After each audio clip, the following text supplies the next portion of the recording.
Perseo y Medusa. En las tierras de Helade se hallaba Argos, una ciudad griega cerca del Golfo Argólico, donde reinaba Acrisio. El rey, tras varios años de matrimonio, no había conseguido tener hijos y su paciencia se agotaba al ver cómo se hacía mayor sin un heredero. Un día decidió preguntar al oráculo si alguna vez tendría un hijo, y cuál no sería su sorpresa cuando éste le vaticinó que no tendría varón alguno, pero su hija le daría un nieto, que al hacerse mayor acabaría matándole. La respuesta del oráculo le preocupó tanto que quiso evitar su muerte encarcelando a su hija en los sótanos de una torre del palacio, recubierta de bronce, con una única puerta y un pequeño orificio por donde se filtraba el sol. Durante los años siguientes, la hermosa Danae sufría el cautiverio, sin la menor esperanza de ser liberada, aislada del resto del mundo. Todos los días alzaba sus plegarias al dios Zeus, pidiéndole ayuda. Finalmente, el rey del Olimpo puso sus ojos en aquella princesa, quedando fascinado por su belleza. Un buen día, cuando Danae perseguía el único rayo de sol que penetraba buscando su calor, irrumpió en la estancia Zeus, transformándose en lluvia finísima de oro y, de esta forma, cubrió el cuerpo de la princesa, quedando milagrosamente embarazada. Pasado un tiempo, Danae dio a luz un hijo, según había predicho el oráculo. Dentro de la celda, sin ayuda ni amparo, nació el hijo de Zeus, al que su madre puso de nombre Perseo. Fue creciendo con el único cuidado de la princesa. Entre aquellas cuatro paredes, ella trataba de enseñarle. El niño, acostumbrado a la oscuridad, jugaba como era normal a su edad. La madre le construyó con los palos del camastro una espada de juguete, que pulió rozándola con el suelo hasta darle forma, y de esta manera ejercitar sus músculos. El niño, con sus juegos y gritos, terminó llamando la atención de Acrisio, quien, picado por la curiosidad, abrió la puerta de la mazmorra. El rey, estupefacto, no daba crédito a lo que estaba viendo. ¿Cómo era posible que tras aquellas gruesas paredes, siendo él el único portador de la llave, hubiera engendrado un hijo? Tuvo unos instantes de duda, pero debía deshacerse de ambos. Sin embargo, se dio cuenta de que era incapaz de matarlos él mismo. Si era cierto lo que su hija le había dicho, Zeus era el padre, y sintió miedo. Finalmente decidió que la ejecución de los dos no fuera por su propia mano. Mandó a buscar un arcón de palacio suficientemente grande para introducir a la madre y al hijo, y tras cerrar el cofre, los transportaron hasta los acantilados donde las olas rompían con mayor fuerza. El rey sabía que los embates del mar empujarían el baúl contra las rocas y despedazarían a los dos sin haber intervenido directamente en su muerte. Zeus, alarmado por las plegarias de Danae, ordenó a Poseidón que los protegiese de la furia de las olas y evitara su muerte. Asustados, comprobaron que por los pequeños orificios del arcón penetraba el agua mientras se hundían en las profundidades. Sorpresivamente, el cofre, construido en gran parte de madera, subió hasta la superficie por la influencia de Poseidón. Tras calmarse las olas, una suave brisa los envió mar adentro. Poseidón dirigió el baúl hasta la isla de Sérifos, a salvo de la influencia de Acrisio. Dictis, hermano del rey del lugar, faenaba en sus orillas. Cuando vio el arca, lleno de curiosidad, lo abrió y quedó sorprendido por su contenido. Los dos náufragos taparon sus ojos protegiéndose de la luz. Tras unos instantes de sobresalto, dieron gracias al Olimpo por haberlos salvado. Dictis, conmovido por la belleza de la mujer y la ternura del niño, les ofreció agua y comida. El hombre pensó, ¿será obra de los dioses que los han puesto en mi camino para protegerlos? Vivía solo, alejado de su hermano, el rey Polidectes, quien más que ayudarle le creaba problemas. Los ocultó durante varios años, dándoles cobijo y educación, sobre todo al joven Perseo, que aprendía con facilidad el manejo de las armas. Pero, a pesar de las precauciones, Dictis no pudo evitar que un día les descubrieran. Una mañana, Polidectes vio a Danae bañándose en la orilla, desde un pequeño altozano. Montado en su caballo, disfrutaba de la belleza de la mujer, que ignoraba su presencia.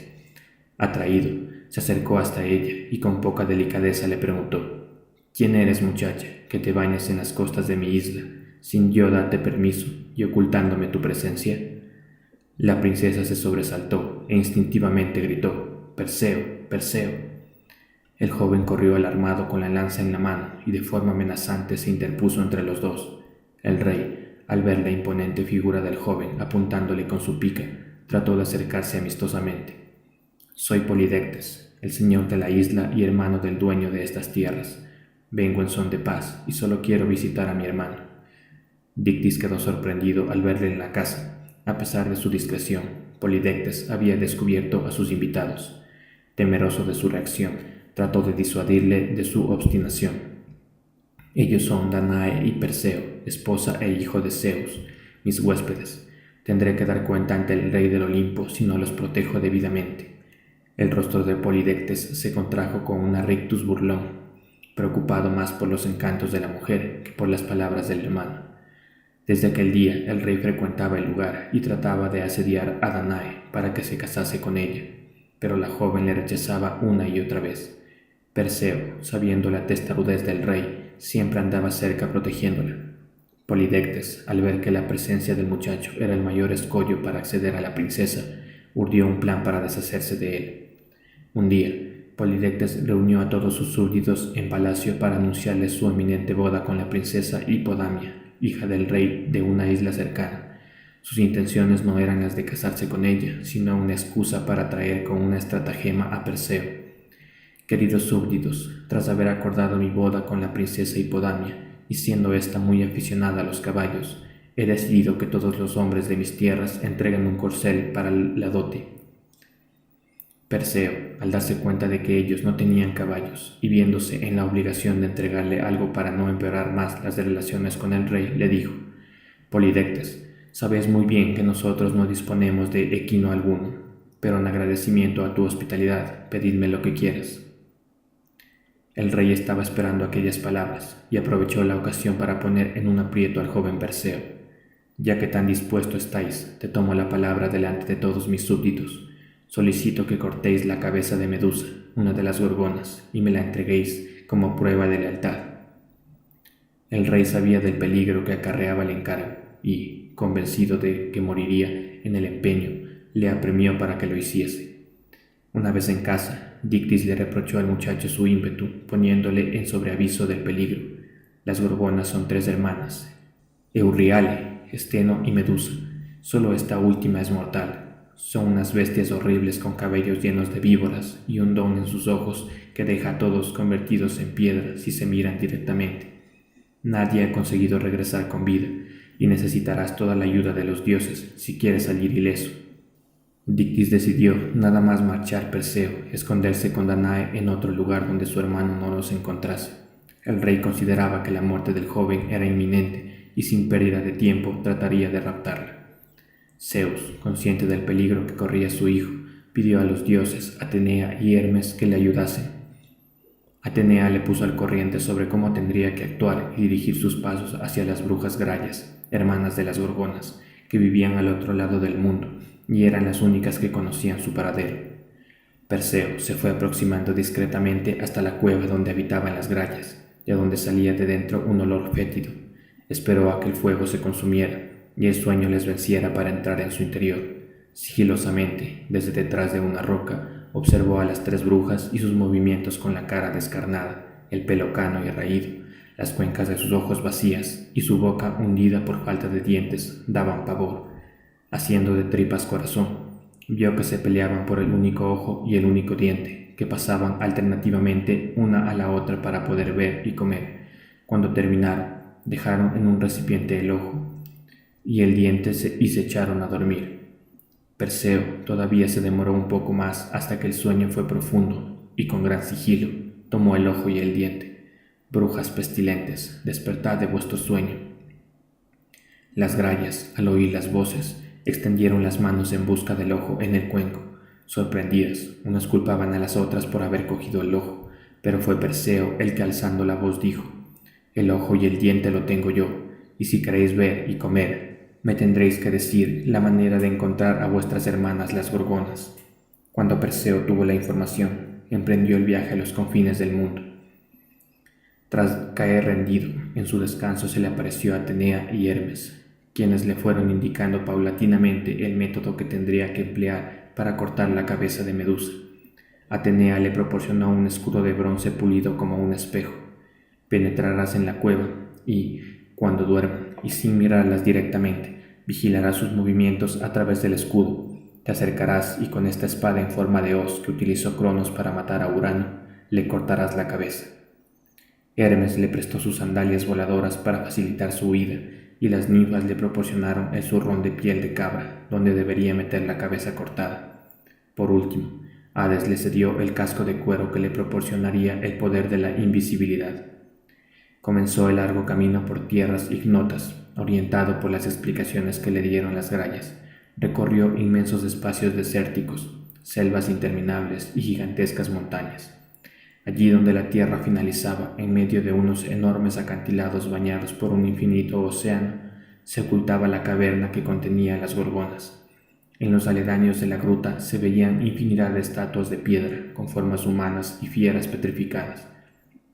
Sin dudarlo, Perseo pensó: este es el recinto donde viven las hijas de Forcis. El joven esperó a que las hermanas gorgonas se durmieran y con gran sigilo, mirando el lugar a través del reflejo del escudo, terminó ubicando el lecho donde descansaban. El sigilo era su mejor arma, con el casco puesto para que no le vieran y calzado con las sandalias voladoras para que no escucharan sus pasos, fue acercándose poco a poco. Descubrió a Medusa entre las dos hermanas, su aliento similar al azufre cuando sale de un volcán, las garras largas y aceradas, el tronco cubierto de escamas, en su cabeza cientos de víboras que se movían siseando enmarañadas simulando el pelo. El rostro femenino y la tez azulada la dotaban de cierta hermosura con la que engañaba a sus presas. Con la espada en alto y el escudo medio ladeado, miraba fijamente el reflejo de Medusa. Bajó la espada con todo el impulso de su cuerpo, cercenando la cabeza de un solo tajo. El cráneo cayó rebotando en el suelo, un grito aterrador salió de su boca, y de la sangre derramada de su tronco surgieron los hijos que se gastaban en su interior, el caballo alado Pegaso y el gigante Crisaor. Metió la cabeza en el morral y lo cerró enérgicamente, siempre evitando el contacto visual. Las dos hermanas, alertadas, se pusieron a buscar al agresor, pero el gorro invisible y las sandalias aladas le permitieron salir ileso del lugar con la cabeza de Medusa. Perseo volaba en dirección a Poniente, al noroeste de África. Su fatiga le hizo detenerse en el reino de Atlante. Para descansar, le pidió hospitalidad a Titán, quien, temeroso, trató de proteger sus riquezas echándole sin piedad de su palacio. Indignado, Perseo le contestó: «Veo que no quieres darme cobijo, por lo menos acepta mi obsequio». Sacando del morral la cabeza de Medusa y con precaución de no mirarla, se la ofreció al rey. En ese momento el monarca miró a Medusa y comenzó a convertirse en piedra.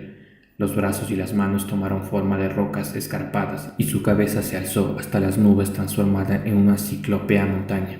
Los caballos dieron origen a los bosques y finalmente, de su gran envergadura, dio nacimiento a la cadena del Atlas. Perseo siguió su camino con la idea fija de liberar a su madre. Las sandalias aladas de Hermes le permitían viajar a grandes distancias en su regreso. Cuando se acercaban a las costas de Etiopía, vio desde lo alto a una hermosa mujer encadenada a las rocas, donde las olas rompían. La curiosidad hizo que Perseo descendiera, intrigado por lo que veía.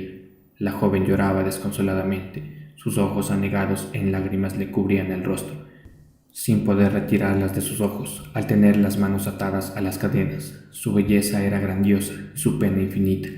La joven Andrómeda, que así se llamaba, le explicó a Perseo: «Por culpa de mi madre, Poseidón me ha condenado a morir devorada por el monstruo marino Ceto».